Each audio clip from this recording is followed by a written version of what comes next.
As the leader of the Soviet state, it is exceedingly difficult to measure the net worth of Joseph Stalin.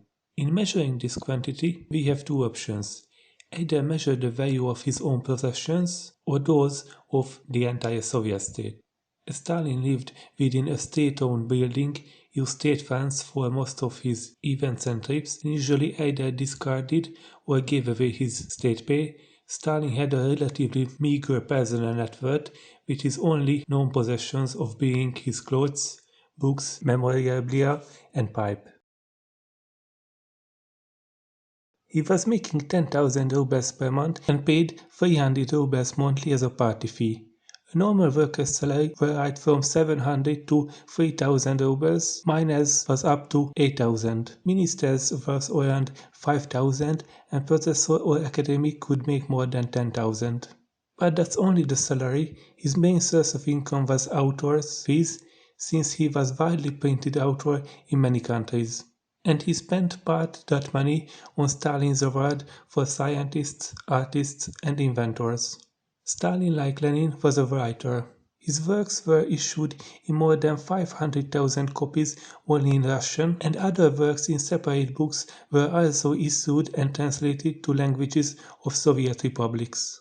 All this was paid for, and Stalin received enormous royalties. Stalin is an uncommon figure in modern economic history, a dictator with absolute power who also controlled one of the largest economies in the world.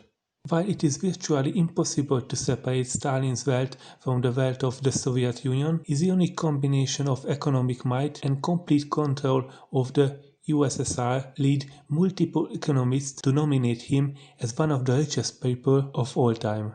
Data from the OECD shows that in 1950, 3 years before Stalin's death, the USSR made up roughly 9.5% of global economic output. As of 2020, that level of production would be equivalent more than $7.5 trillion. While that money didn't belong directly to Stalin, he had the ability to leverage Soviet economic might for any reason he chose. He had enormous power, and though his power, he could have anything he wanted. He controlled 1/6 of the land surface of the planet without any checks or balances. Does that make Stalin rich in the traditional sense? Well, it was not his wealth, but he controlled the wealth of the economy. Stalin was probably one of the world leaders with the least material possessions in world history. He had very few things to his name.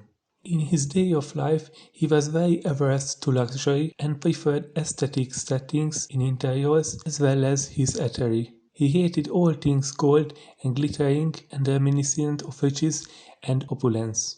His office in Sochi Dacha, pleasant and well designed, but not an opulent interior. Stalin preferred wood in the interiors to all other materials. He also preferred dimly lit spaces with a personal lamp on his table instead of generally well-lit space. However, he was a big fan of cars and had a very significant car park at his disposal, although he never owned it. And he also had the right to use all governmental residences across the USSR, and he had lived in quite a few of them. Though, like the cars, he never owned them. All those things were available to him as an official. So his family did not inherit them when he died, and they were all used for other party officials in the future. They remained in the public property. In small, worldly things, however, Stalin had of course whatever he required. His chief affections lie with tobacco and wine. In these he did have luxury. His tobacco was custom grown in Herzegovina flour and then custom cut specifically in his preferred cut for his pipe. His wine was the best Georgian wine available. So I guess you can say he lived in luxury, in a sense that he could get whatever he wanted at any time. However, it was not an opulent luxury of gold and gems, but a quiet, no-nonsense kind of luxury.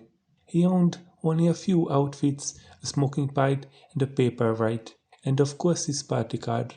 Anything else he used belonged to the state and not to him, which make him no more of a billionaire than average person using a hospital or a highway. Even so, it's hard not to include Stalin on a list of the most economically powerful people in history.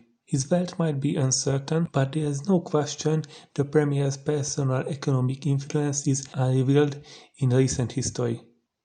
If you liked the video, give it a like and subscribe, and hit the notification bell so YouTube notifies you when I upload a new video. Thanks.